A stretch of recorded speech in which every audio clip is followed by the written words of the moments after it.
Hey everyone, welcome back to Raccoon City. You got Tim and Sid from PlayStation here. Howdy ho. And we're joined by Resident Evil 3 producer Peter Fabiano. Hey guys. Peter, thanks for joining us. Thanks for having me. So what we're going to be doing in this video is actually comparing the original 1999 Resident Evil 3 to this gorgeous, stunning, upcoming Resident Evil 3 remake that you've been working on, Peter. Awesome. Thanks for the kind words. Yeah, of course.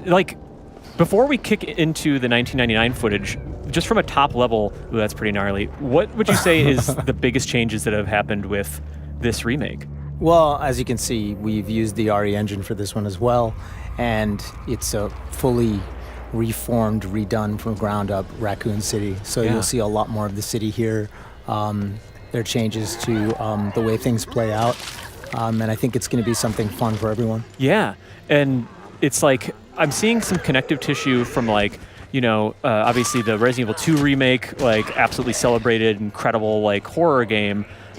So from just at a core gameplay level, can people kind of expect some of the same core gameplay that they loved with the Resident Evil 2 remake in here? Certainly, you're going to see a lot of similarities, but at the same time, as with the original Resident Evil 3, there's a bit more action oriented design here, so you'll see a little bit more. As you just saw earlier in the footage, you have the perfect dodge, which you'll be able to utilize and play, I think, which adds a lot more to the gameplay as well. Cool. And then when we jump back to the 1999 version, we'll see some of the original, where they actually introduced the 180-degree quick turn and dodge. The dodge mechanic. It was a little harder to pull off back then, but... Here we go. Yeah, so now we're back. Look at those graphics. Yeah. One thing that's interesting that I think we'll see and would love to hear you talk about once we get back to the 2020 version is the Resident Evil 3 Raccoon City was a lot of narrow corridors, and it seems like this Raccoon City that Capcom's developing is just much wider and fleshed out. That's right, yeah, you'll see more open spaces. It's not an open world game by any means, but it has more open spaces, and we wanted to balance it out. You'll have some claustrophobic areas as well. Cool. So it's a really good balance of the two. Awesome. Oh, I remember this scene so well. I loved this game when it first came out. I was a huge Resident Evil fan, and I remember 3 distinctly. I think we're going to be hearing more about it because it did introduce some really cool gamelay elements that we hadn't seen. Actually, here's one of them. Yeah, this is, to me as a player, this registered as really the designers saying, you're going to want to use these barrels in the environment, which was totally new to the series at this point. Everybody knows what a red barrel's about now, right? Yeah. Yeah, so she's lining them up, Whoa. and there you go. So satisfying. And I recall, obviously you could still lock, I think you'd hold down R1, and worth noting that this was, original PlayStation game back in 1999. That's what we're looking at here. And you could kind of lock onto environmental traps and stuff with R2 and help you kind of select that, because we didn't have the beautiful, free aiming over-the-shoulder That's right. camera. It's not the over-the-shoulder camera. It's a fixed camera. Zombie's here, having a Jill sandwich there. Yeah, he's taking a bite. I always, even though it was always annoying to get the ankle biters there, the animation of her just picking their heads off. I love it. It's very satisfying. And we're back. This is wild, seeing this juxtaposition here. And I love this note here because it almost feels reminiscent of that classic scene from the 1999 game. Right, and you'll see a lot more in the environments here, right? They're a lot more vivid. Yeah. We really wanted to make the city still feel alive. It's at the early state of the outbreak, and there you go. That's Boom, awesome. Barrel. That's great. Yeah, there's more zombie variety. The shops, neon signs. What we're seeing here, Moon's Donuts and the Crab Shack there, right. all of it is just, I feel like it just has more personality. It's just more fleshed out and vibrant. Yeah, for sure. I mean, the city itself is almost its own character in a way. And the team had a lot of fun building out. Oh, there's another one. You see the environmental object that you can use to your advantage. It kind of stuns the zombies. And that's brand new to this remake. I don't think that was featured exactly that same way in the original. Really cool. They make a pit stop in a donut shop. Jill, she did work out of the Raccoon Police Department, so the fact that she's in a donut shop... She would know this place like the back of her hand. We'll just go right into the stereotypes. That's right. Peter, can you confirm that you can eat donuts? Oh, never mind. We have some new footage I can here. neither confirm nor deny. Okay. So the beginning of that, the very beginning of this video, we saw Jill kind of noting that there's like a substation that she needs to go get some power reactivated, and you actually have the same task in the 1999 version, which that's what she's on her way to do here. Oh, nice shot! You get the twofers. I'll tell you, people don't always appreciate what they have these days. I mean, this is what gaming was growing up, and this is state of the art. And it's still a blast. Well, it looked great for its time. Absolutely. Sure. Yeah, it was terrific. There's more zombies on screen at the same time. I remember that was a big thing about this game. Oh, there's that precious red herb.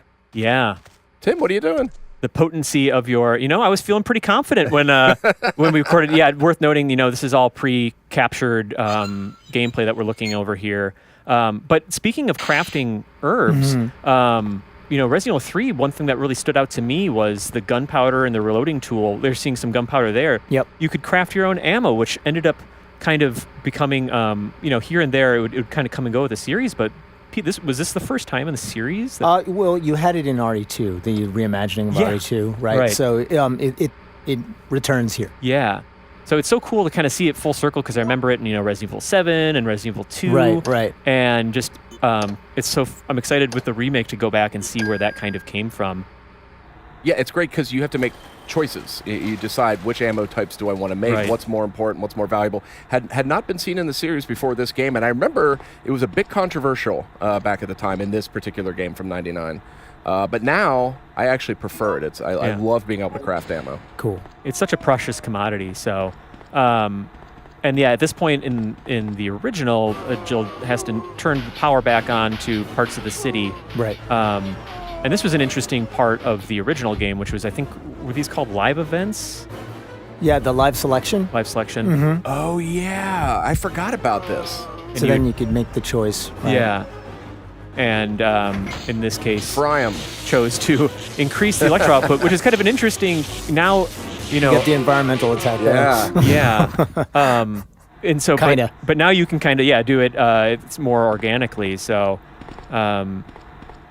and if I'm understanding right, those aren't in the remake.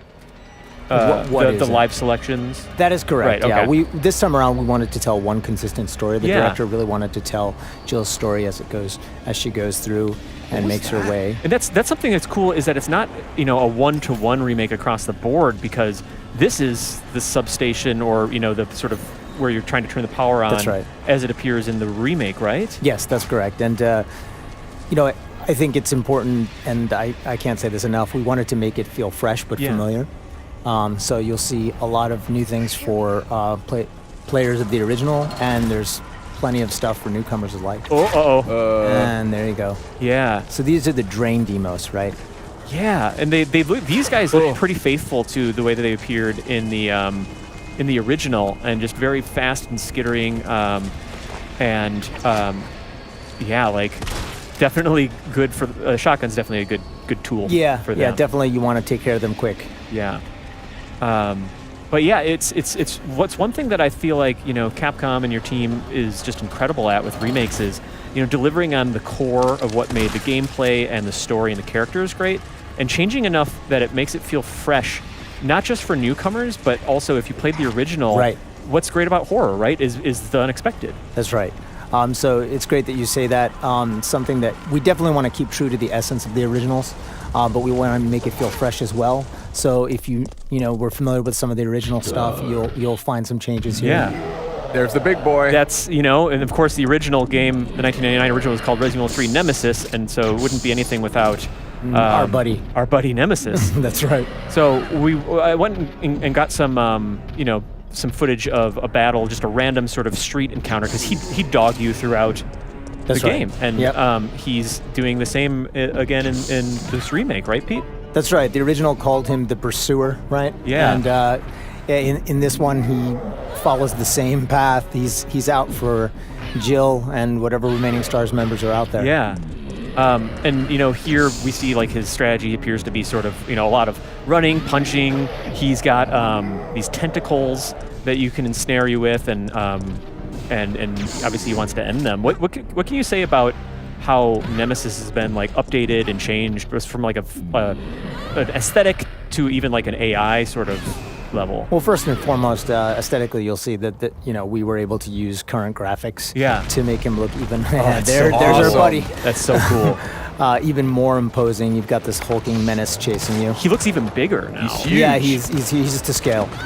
So yeah, you'll notice here he's got his tentacles, and he's gonna be chasing you all throughout. As soon as you see him, you can stand and fight if that's what you choose. But I suggest you run. Get out of his way because he's very nimble. He's very fast in this one. Generally the preferred strategy in... Well, I want players to play the way they feel is best for them, but, running is one strategy. You could try and take him down if you'd like, though. Yeah, and one of the last times that we talked with you, Pete, we were kind of there you go. checking out Tyrant, and that's a new move. That leap is huge. From the Resident Evil 2 remake, how much of that, the reaction to Tyrant and how he was implemented in RE2 remake, do you feel like influenced how Nemesis is? Well, when the director saw what they had done with RE2 and Tyrant, he's like, wait a minute, he's kind of getting to Nemesis levels here, so he didn't want to be outdone. And we took that in stride. Of course, some of the stuff we took from 2, but Nemesis is his own, right? His own brand of fear, terror, right? I think that'll come out when you play. We'll see more of him too. Here we have Jill in one of her earlier encounters with Carlos, who is from the, I think is it the Umbrella Countermeasure Service or... That's right, Umbrella Biohazard Countermeasure Service. Yeah, and he's had, similar to Jill, like, can you talk about how your team updated the characters, both from like a visual and... Well, one thing that was important to us is that Carlos appeared to be a partner to Jill. Yeah. We wanted him to feel like someone that she could rely on. And with the updates to Jill's visuals, with the original, she needed to stand out in that environment and the graphics of that day. But with this game, it's very photorealistic. Right? We use some photogrammetry. So we wanted her to fit in those environments and feel believable. And we think that she's still the Jill that everyone knows and loves. You'll see a lot of that come out with the voice acting and the performances. But yeah, I think she looks great. The team loves the way she came out. Carlos too. Yeah, they really, I think, are really faithful to the spirit of what they were like in the original, while just feeling a little more. I'm a sucker for the original, PlayStation games voice acting, very of its era. But it just updates it really, really nicely. Yeah, I think we still managed to keep, an essence of the time as well. It's the 90s, right? Yeah. These guys. Yeah, these were like a iteration of the hunter enemy that was with the series from the very beginning, but kind of a different take on them, right? Right. More agile. Yeah, I remember fighting these guys. These are probably my most dreaded enemies in all of Resident Evil. Yeah, they're tough. They could one-shot you. Yep. And, I was purposefully, I'll say, playing a little sloppily here, and admittedly on easy mode. I really wanted to get this stuff. This is all you. This is all me. Yeah, you can blame me. Oh, there you go. Oh my gosh. Yeah. Wow, that's awesome. They look more froggy in this one. Yeah, I think it was like the Hunter Beta or something like that. That's right, yeah. And you would have seen one of those in the trailer, right? Yeah, we got a little tease, and I think the location in the remake where Jill is here is a little bit different, but some familiar threats in the here. Here. Oh, look at our buddy. What is this? Yeah, that's our buddy Hunter Gamma. Yeah. Hunter Gamma. Yeah, they are the big mouth guys. I said beta before. That is freakish. Look at that. What's happening there? Oh, man. Yeah, you're definitely dead. Had to make a comparison. And this is going to be the final comparison that we make between just sort of a more focused boss battle between Nemesis that shows him having a weapon and discarding it and kind of what he does in battle. But I remember this fight very well, actually. This was a tough one. Really tough. So what would you say, Pete, are some of the biggest changes from Nemesis's battle tactics that we can see in the remake? Well, I think you saw it earlier, but clearly he has that big leap that he can make. And we have given him a variety of weapons as well that he can use at his disposal, and I think you have something coming up here. Yeah, and because it was a big deal that he had a rocket launcher. I felt like it was kind of symbolic because most Resident Evil games ended with you using wielding a rocket launcher, and here the main enemy just has one on him. And then this is brand new toy for Nemesis here. That's right. He's got a flamethrower. So fun times. Yeah, looks like Jill's combating that with her own grenade rounds. He looks so cool. Yeah. Thank you. Oh, man. And I just love how also just classic this boss battle is with the, I want to, of course, shoot the glowing orange bits. And but yeah, just this environment. And again, we were talking about before, but how, like, you know, to my knowledge, I obviously haven't played the remake all the way here. And I don't recognize this area from the original, so there's just a lot of fresh stuff in there. That's right. I mean, one of the things that we need to look at is pacing. Yeah. So as we're building the game out, and there's a lot of iteration, and it just made sense for us to put a boss battle here. Yeah. It just felt right, and we're like, okay, you know, now's the right time. So we gave him a flamethrower, and we get a big boss battle at the top of this construction site. Yeah. This is epic. This is super cool. So cool. And he's got a variety of moves here too. Yeah, it just totally changes up his game.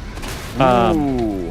But we won't. You beat him. You finally got him. Yeah, right. Did you? Of course, he's down Did you forever, though? right? That's it. Well, Pete, before we wrap up, anything else you wanted to mention about the remake here? Well, we just hope that people get to pick it up, play, and enjoy it. Yeah. You know, we put a lot of work into making this something special, and we think that there's something special there for everybody. Awesome. It'll be out on April 3rd. That's correct. On PlayStation 4. So thanks, everybody, for watching. Yeah, thanks a lot for having me. Looking great.